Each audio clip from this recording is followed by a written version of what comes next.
समस्त को जय जगन्नाथ। इंडियन रेलवे तरफ 2026 बहुत बड़ नियुक्ति जाऊँगी जोटा कि 16 मार्च सर्ट नोटिस आसी।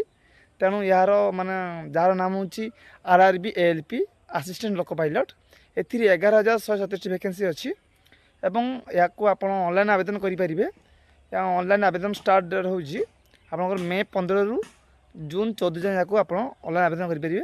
यार बयस सीमा OBC और जनरल कैटेगरी आप 18 वर्ष रु 30 वर्ष मध्य रही थे और SC ST कि आपंकर OBC से एज रिलेक्शन अच्छी। OBC मान 3 वर्ष और SC ST 5 वर्ष, PWD 10 वर्ष एमती सब रही।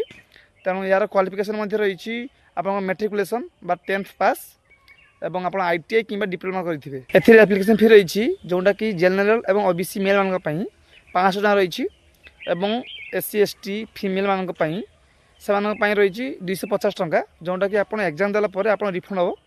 तेणु आपको दिन कह कारण हूँ 16 मार्च आपको कहीदेली आपंकर मे पाखर आप ऑनलाइन आवेदन हम।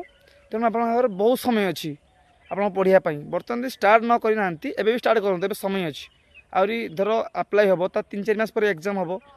तेणु आप हाथ में बहुत समय अच्छी पढ़ापढ़ी करूँ एवं एमती अपकमिंग जॉब नोटिस आप फॉलो करूँ जहाँद्वारा कि मुझे वीडियो आनी आप आगे पहुँच रोची। जय जगन्नाथ।